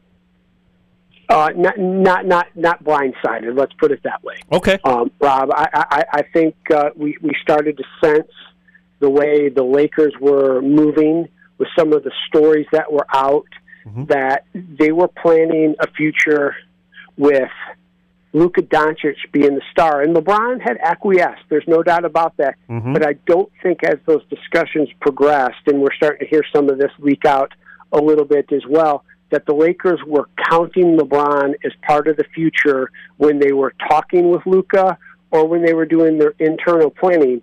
And then, as I can't remember if this was an ESPN report, that the Lakers really made no offer to LeBron, and they had a chance to chat with him, because you can discuss things with your own free agents before the free agency period begins. They didn't come to him with an offer, and he wasn't begging them for an offer. And so the nature of the relationship, came to a conclusion, and both sides prospered. LeBron won another title with the Lakers. The Lakers got one. LeBron set the all-time scoring record with the Lakers. The Lakers got to celebrate that with Kareem, who he passed on the list, coming back. And so, I think it was a mutually beneficial relationship that ran its course, Rob. And, that sometimes happens in the league, and it has happened with LeBron. Now, if you're asking me where he's going next, I think we all think there's a handful of teams. Sure. And I'll ask you this. I'll ask you this, Yeah. Jeff. I'm not going to ask you where you think he'll end up next. That's a Jack Ebling question, for sure. But I'm going to ask you, where do you think the best fit for him is? Not necessarily where he's going to go, but where do you see him thriving at 45,000 years old? I'm kidding. But where do you see him fitting in most accurately to get another chance at a title? Well, lots of people do like Minnesota option. I don't know if that's at the top of his list. I know that he has some interest there. If you listen to his agent, Rich Paul, he's been on podcast all week talking about the pros and cons of the sort of existing teams, and they do like the general manager there, Tim Conley, in Minnesota. I think after that, in varying orders, but I think he does fit in Cleveland with Donovan Mitchell and James Harden and Evan Mobley and Jarrett Allen. Yeah. I also think that there's a spot for him in Miami. They already have Bam Adebayo and Giannis, so they don't need him to defend the same way as well, and it would allow him to conserve a little bit. And then also, look, the relationship between Steph and LeBron has grown over the past probably, 5 years. And so Golden State with his friend Draymond, with his friend Steph, we saw them at the Olympics a couple years ago, Steph and LeBron. And so those are sort of the teams I'm thinking, wind up. Now, Philadelphia is another one, Rob. I know you probably don't like to hear that with LeBron. If LeBron was a fourth option, come on now. He would probably share that number 3 option with VJ Edgecombe. Yes. But as we're looking at it right now, that sounds crazy to me. Yes, it does. But we don't know Embiid's status, but you have Tyrese Maxey, you have Jaylen Brown, and then, Embiid when he's healthy. Yep. And then you would have VJ Edgecombe and LeBron filling out that there's a starting 5 that's going to be real difficult right there, Rob. And so I do think there are a couple of good fits for him. And if you're one of, all right, so he's not going to go to San Antonio, I don't think. Right. I don't think he'll go to Oklahoma City. He's not going back to L.A. He's not going to the Clippers. Right. So there's about 25 teams that would love to have him. No question. And you mentioned the Steph relationship and Draymond and all that.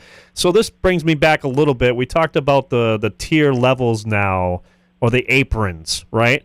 So is the super team, is that pretty much done and gone now? These super teams, everybody getting together, trying to get together with their buddies and make a run. We saw, obviously, with the Celtics with the big 3, and obviously LeBron did it, and we've seen that now. Is that kind of, we're starting to see that look back in the rearview mirror, these super teams getting together? I think it's harder to put them together the way it happened then. I think if let's take a look at, San Antonio. Yeah. With Stephon Castle, Dylan Harper, and Victor Wembanyama. Done Still differently, early in their careers. Right? Done differently. Yes, rookie deals. Yep. It's harder to keep together, Rob. Now, yes, Philadelphia has obviously given it a shot. Right now, if you want to include Jaylen Brown, Joel Embiid, and Tyrese Maxey, either all NBA or all stars, including, you mentioned Jaylen having his best season, MVP candidate, Embiid won one. So I don't think it's over and done with in the sense that, yes, you can put these teams together. Oklahoma City, if you want to look at it a little bit, probably with Jalen Williams, with Shai Gilgeous-Alexander, and Chet Holmgren. But again, there's going to come decisions to make, and I just don't know if you can keep them together or go after them in free agency the same way that you once did. I think that's what we're getting at right now. Okay. And so in your view, what teams have won the offseason so far, and what team has surprised you either with a move or without a move?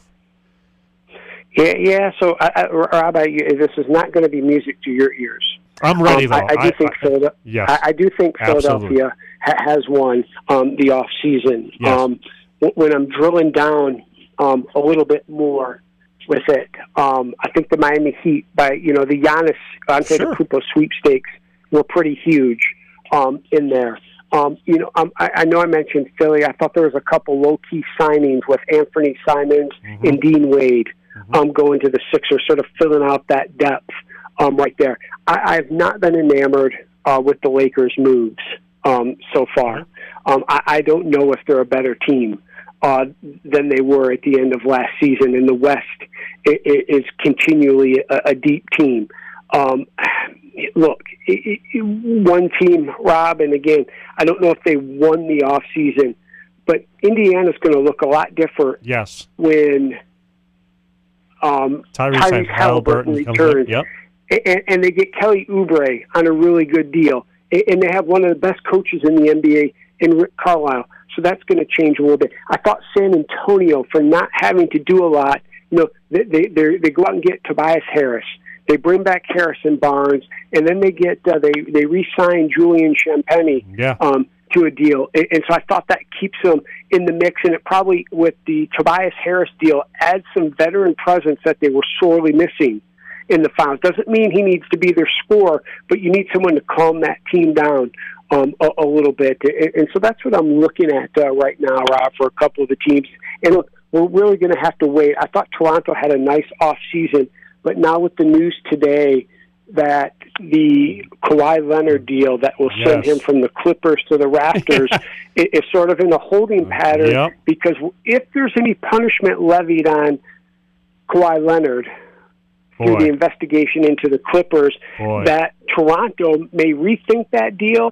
And let's say I don't know what the deal is, but Toronto would have to live with the penalties that were issued if they consummated that trade. And where I thought Toronto had made some headway in improving that team with that trade and some other moves, I'm going to have to hold judgment now till we see the NBA's report and if there's any punishment for Kawhi.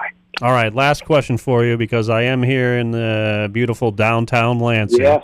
A lot of Detroit Pistons fans. We all know what they did last year, and, of course, coming into the season, Jalen Duren questions, money-wise. What are they going to do in the offseason? They have a ton of money. They have a ton of space. They've made some moves, right? They've made some moves. I don't know if a lot of people would call them the big blockbuster move that we've seen other teams do. So your thoughts on the Detroit Pistons, and it seems like word has come out that they are done now as far as free agency and making moves here this offseason. Now we'll wait and see what transpires, but that is some of the reports going out there that they're done now. So your thoughts on the Detroit Pistons, if they stay pat here and have ended their offseason as far as adding or subtracting talent? It's an okay off season for them. I wouldn't call it I wouldn't give them an A on this, or an A minus, and I don't know if I'm giving them a B plus. I do think getting John Collins is big. I think Isaiah Joe from Oklahoma City, he had trouble finding playing time on that team, but he's on a really good deal. Torian Prince is a veteran. And so this is one of those, and I feel this way a little bit about the Celtics. Let's see where the Celtics are in a year, Rob.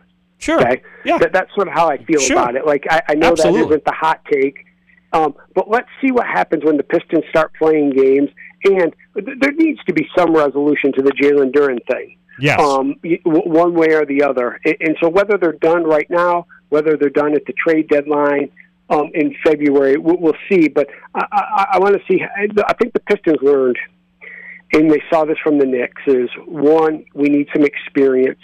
We need people who have a little bit better understanding. You've heard me, Rob, talk about how much each possession matters in the playoffs. Absolutely. And so maybe exchanging some youth for some veterans is fine. And maybe it's not necessary to win 60 games, as the Knicks proved. You don't need to roll through the regular season. You need to be playing your best basketball at the end of the season. Yes. And we saw that from the teams that made the finals, including the team that won the championship.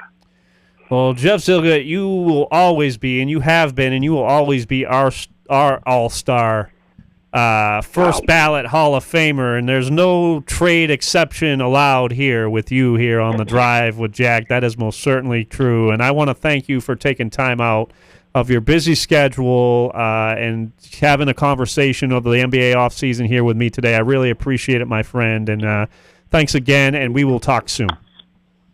Thanks for having me on, Rob. Enjoyed the conversation.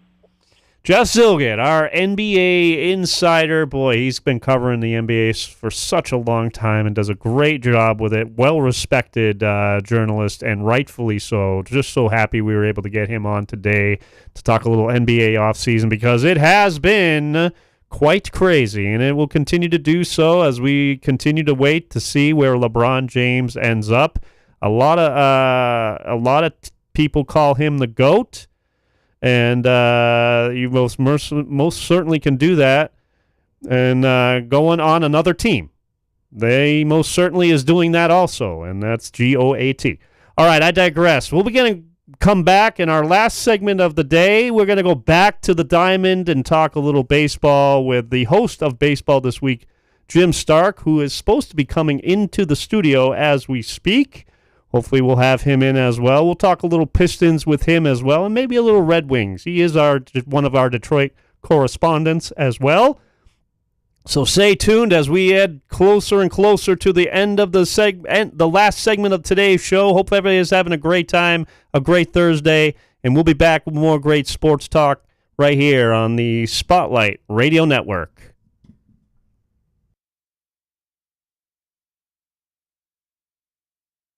Dean Transportation is looking for compassionate people to join our team of school bus drivers and attendants. Visit deanjobs.com to see all openings. Dean Transportation provides paid training to obtain a commercial driver's license, increased starting pay, comprehensive benefits, and flexible schedules with no weekend shifts. No experience needed. Apply today at deanjobs.com and train for back-to-school season. That's DEAN jobs.com. Jeremy, what's the move when the kids say they're bored? Easy. Family fun night every Tuesday at 1 North. Free kids meal with every entree, so dinner is handled. And we're not just talking crayons and paper menus. Nope. We've got Battleship, Uno, all the table game classics. Plus, all the big stuff, Amy. Giant Yahtzee, Connect 4. It's basically game night leveled up. Kids stay entertained. Parents actually get to relax. It's a win-win. Great food, family vibes, and a little friendly competition. Family fun night at 1 North Kitchen and Bar. Come hungry and ready to play. Jack Ebling here with my good friend Matt Sloan at Graf of Okemos. Spring is here, and so is good news for lease customers. You got that right, Jack. Pretty exciting news, both at Nissan and Chevy. We have a lease pull ahead starting right now. So if you're bored with your lease, too many miles, close to too many miles, you just want to get out because of a high payment, bring it in. We'll get you out of your lease and get you into something more exciting. Stop and see Matt and the gang at Graf of Okemos. They're making friends. So, it's been a while since you've had your jewelry cleaned and inspected, right? Where will you go and who will you trust with your most valuable and treasured heirlooms? At Meadowar Jewelers' 4 locations in Lansing, Okemos, Jackson, and Portage, jewelry isn't just our job, it's our passion. Each and every piece entrusted in our care is thoroughly inspected by our trained staff against damage or normal wear. And we offer you, our customer, the highest level of quality on repairs and custom designs. Whether it's worn out prongs, channels, or shanks, it's all handled with incredible care.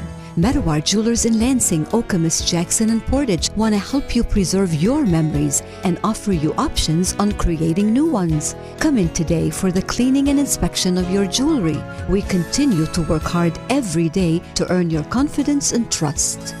Meadowar Jewelers.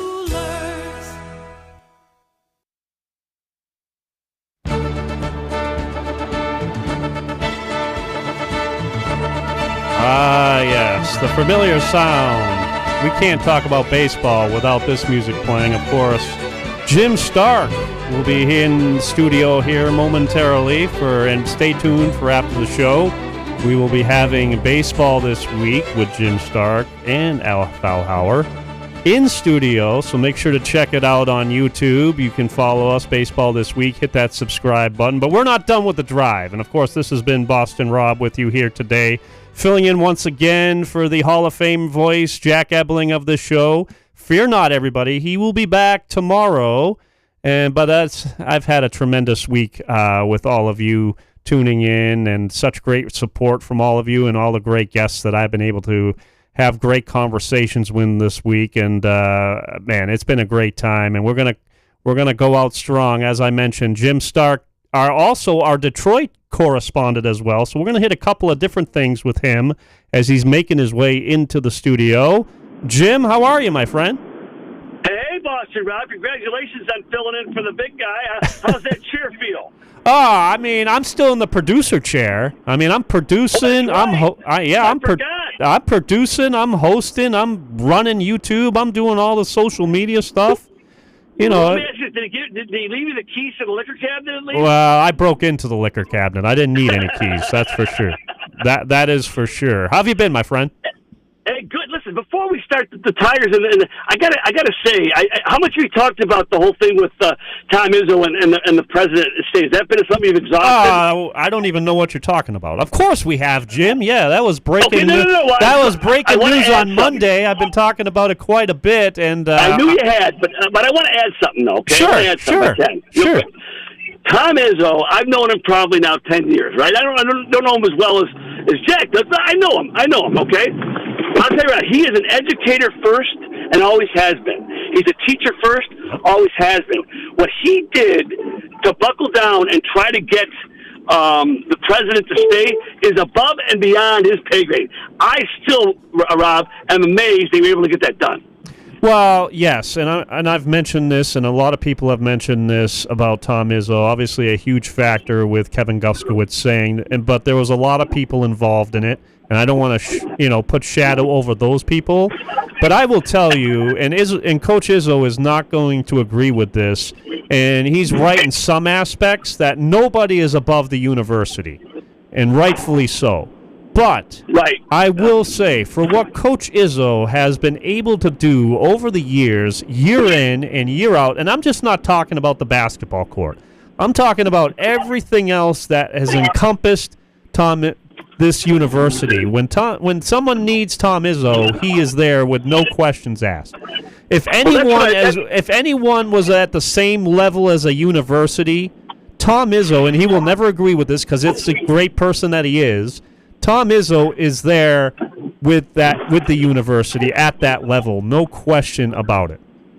Well, the thing is about him is he can coalesce people. He can build that camaraderie that's far beyond just basketball.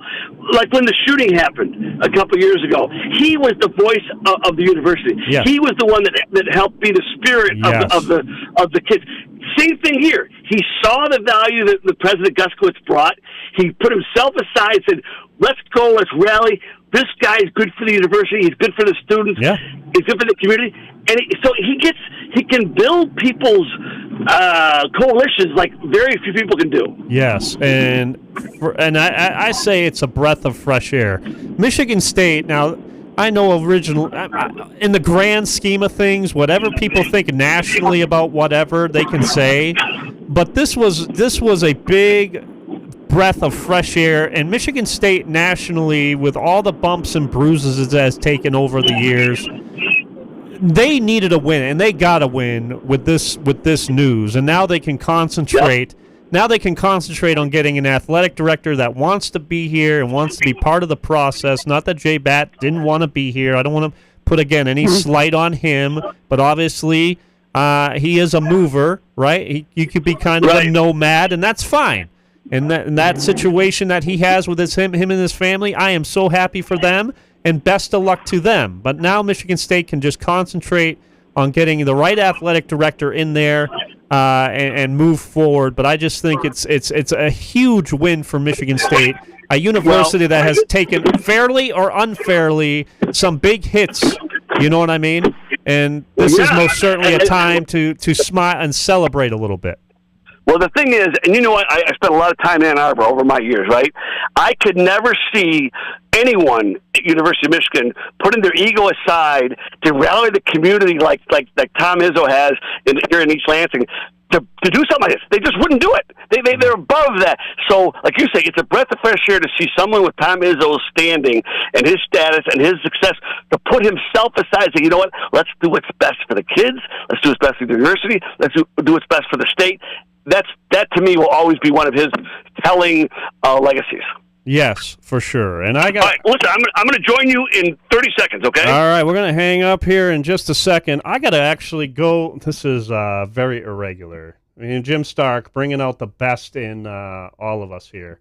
Actually, he got in. All right. Apparently, he's in the building. Okay. Well, he's coming in right now.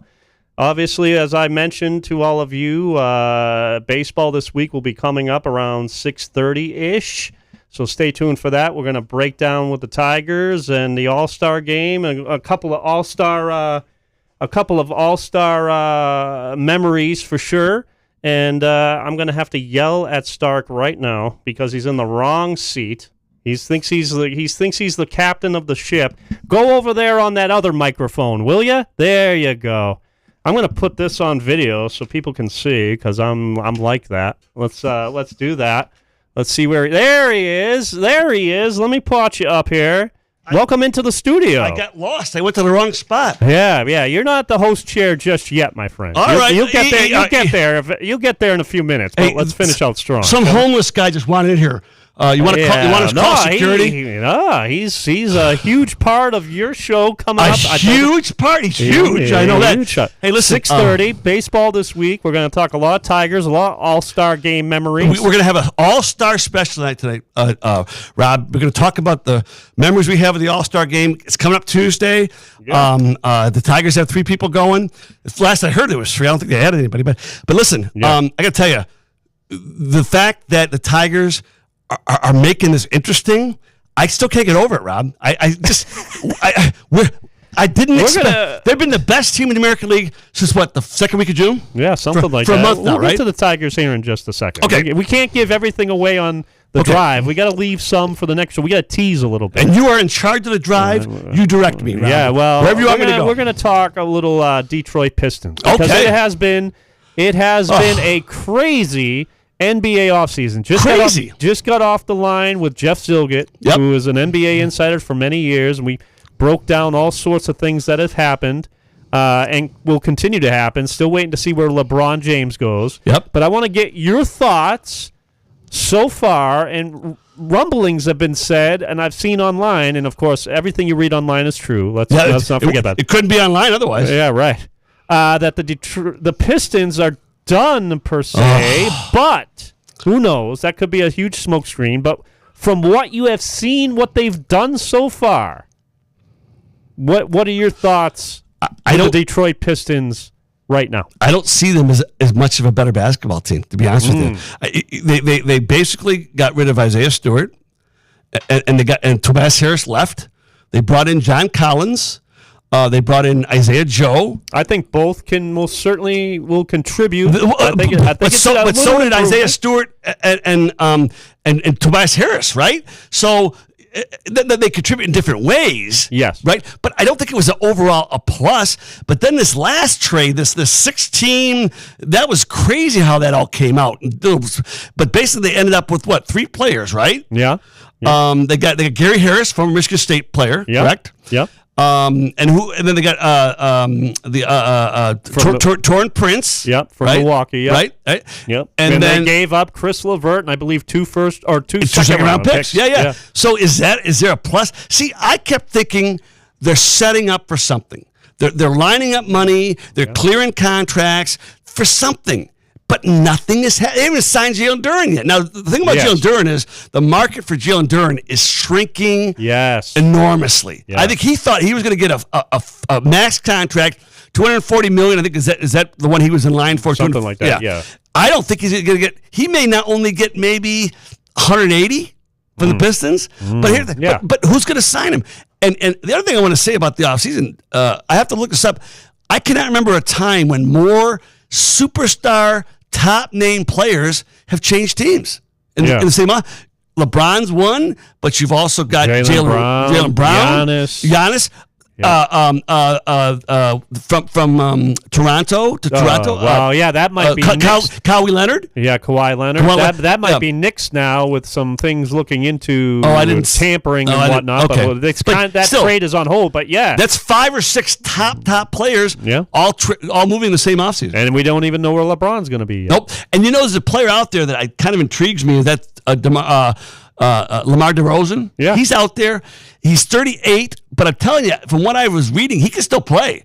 Now, he'd be a guy, if I'm the Pistons, if I still have that money, if I don't do anything else with it, he may be somebody I might bring in for to fill one of those gaps. Yeah, and of course, they're still waiting on a couple of different range shooters as well. I mean, there's been some names thrown around, but I was quite shocked to see, and again, we take it with a grain of salt, obviously.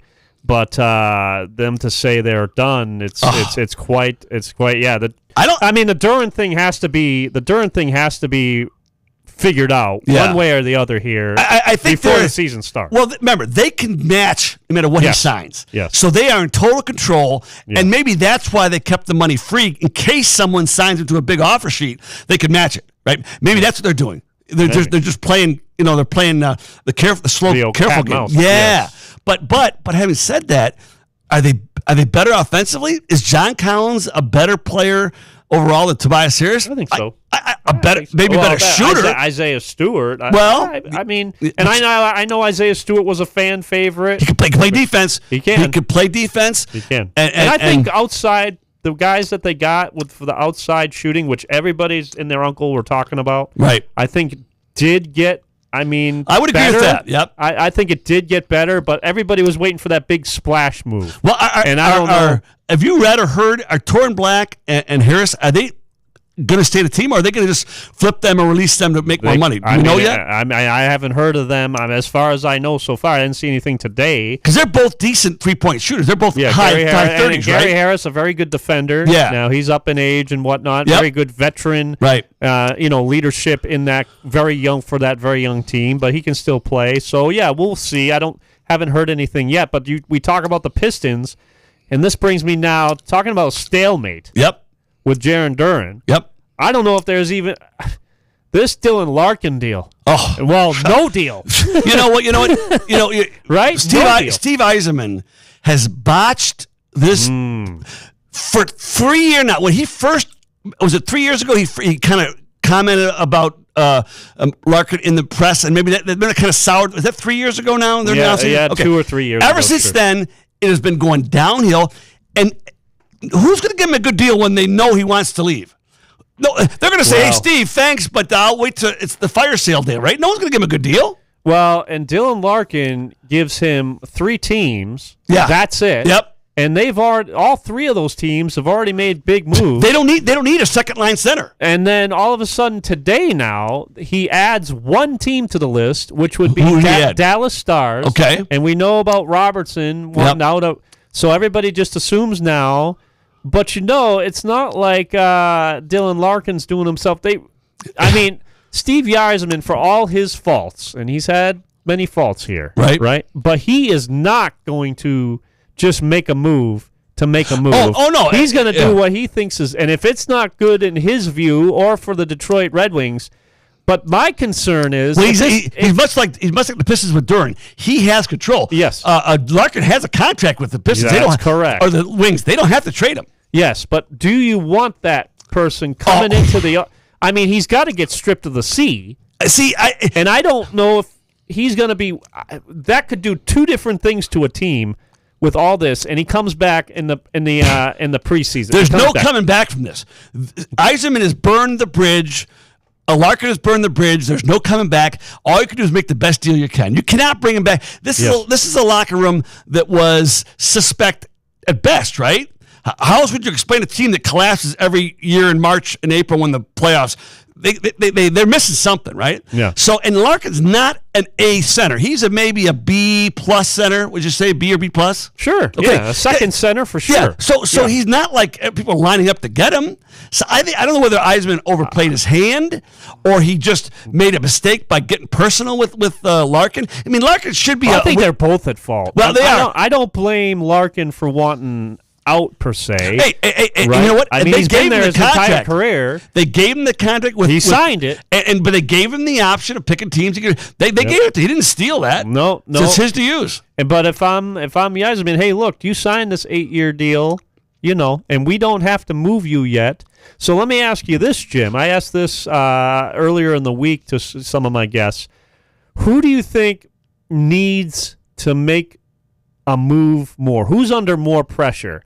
Is it Scott Harris with this Tarek Skubal deal? Or is this Steve Yzerman with this Dylan Larkin deal? I thought you were going to go with the Pistons. No. And then this is a tough one. I got to think about this one. That's a great, because I think that Scott Harris would be on the verge of what's the right word? A peaceable offense if he doesn't trade Tarek Skubal. To me, it's that important that he make a move. But you're right. Yzerman's backed himself. In the Tigers, it's kind of the same. They back themselves into a corner by treating Skubal the way they have with the low contract offer, botching the whole thing with the offer for the arbitration, and so they kind of both teams are at fault for backing themselves in a corner. Obviously, there's more of a deadline for the Tigers because their clock ticks off at August 3rd. Right. The Pistons or the Wings don't have that yet. Yeah. Right. Not yet. But it's coming. So I'd say right now the more immediate problem is the Tigers because the clock's ticking. Well, here's what I do to counter that. I'm going to counter you, and I want to get your thoughts after I explain this. You don't want to lose the best pitcher in baseball. Correct. But there is a very good possibility that you will. Better than 95% possibility. 98%. Correct. Yep.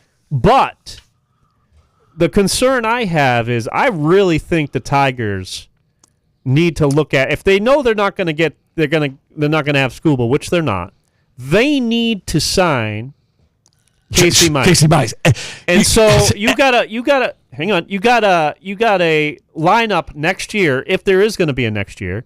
You got Casey Mize. Let's say they sign him. Right. You got Valdez. Yep. You got a Reese Olson coming back. Yep. Right? Yep. You got a Jackson Jobe coming back. Yep. And a guy I really like in Troy Melton, who's a pit bull. Yep.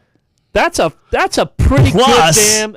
If you need to bring somebody else, you got Cater Martero. Yes. So you got 6. That's a pretty good damn lineup. Now, if you take Larkin away, and that's taking Flaherty out of the mix too. Yes. And if you take Larkin away, and let's say he's gone, but you get capital of these guys aren't going to be good. They get good high prospects 2 to 3 years down the road. I think the Detroit Red Wings are in more of a peril situation than the Tigers would be if they lost Dylan Larkin as opposed to Tarek Skubal being lost. Well, I'll say this. I think what you said is a good point, okay? Because the Wings, but getting draft capital for Steve Yzerman is no sure bet. Look at his draft picks. Other than Raymond and the defenseman Sider. Who is he picked that's really panned out? So him getting draft capital to me ain't no great shakes. Whereas a lot of these guys haven't had the opportunity to do so. But they have brought him up, and a lot of them have washed out already. I looked at this, I don't know, a month or so ago. Yeah. The draft picks since Yzerman's been in charge have been abysmal. None of the goalies have panned out yet. We keep hearing about them, but none of them have panned out to be a starting goalie. So they got rid of Kosa, and that's a 15. That's the 15th pick. Exactly. So I don't know that getting capital is a sure thing, but the same thing. But here's the thing with the Tigers, though. You can look at it this way: the way that's worked out, they would have 5 to 6 good starters for next year, right? Yeah. Plus whatever they get for Skubal, which they're going to get a pitcher for sure. One. So they're going to they'll get a major league ready. Yeah, pitcher? they'll get a major. That may not be a number one. Like a lot of. I mean, they're going to get draft capital. No. They'll get a major league pitcher. Okay. Plus another player, right? Yeah. To me, that's a plus. You can afford to let school now. What Al would argue is, but they're gonna still contend this year, and that's going to be the argument. Will they be able to contend for a playoff spot? But you know what? To me, a playoff spot's not enough. They had a playoff spot last year. They were supposed to ramp it up. Here's my argument to that. The goal of this season for the Detroit Tigers was just not to get into the playoffs. World Series is the word I heard. They were World Series at least appearance or close to a World Series appearance. So, in essence, for them to say, well, they're going to make the playoffs, we have a chance to make the playoffs. To me, that is already a downgrade of the season. Because it just wasn't about getting to the playoffs for the Tigers this year. It was about contending. It was about winning the division. It had nothing to do with wild cards if everybody stayed healthy. And granted, they've had a lot of injuries, but so have a lot of other teams. Yep. Look at poor Boston, for crying out loud. And New York Yankees have had injuries. Yeah. And you can go up and down the line. So, in essence, unless you... It's just a really tough situation, especially, of course, they're going to make it hard on themselves because, of course, now they're one of the hottest teams, like you said, mentioned in all Major League Baseball. Yeah. And if they go in, they win tonight against the Aths. Right. And then they go in and let's say they take 2 out of 3 from a very good Philadelphia team. Which is asked a lot in Philly, but go ahead. It's here in Detroit. I mean, it's against Philly, though. Let's say they do that. Yeah. You got to believe, they got to believe that, hey, we're gonna stay. We're gonna go for it again. But you know what? Here's the thing. Back in the line. I don't know if that's the right thing. See, I don't think because they said we're gonna risk losing school for nothing because we want to make the World Series. Now, if they made the World Series and lost, I would go along with that, right? At least they made progress. But to this point, not only they've reversed, they've recessed. Yeah. So. You got a talented player, maybe one of the most talented pitchers. He's 29. He's Hall of Fame. He's at 2. Well, I don't know about that yet, but he's there. Okay, he's got but he's got 29. He's had two major surgeries. Just had one this year, right? Yeah. Okay, and he pitches every 5th in those 5 innings. Look at the math. Take the emotion out of it. Look at the math. Yeah. He's a valuable asset. You need to do something to turn it into more value. I agree. I think he is. Regardless of where they are, right?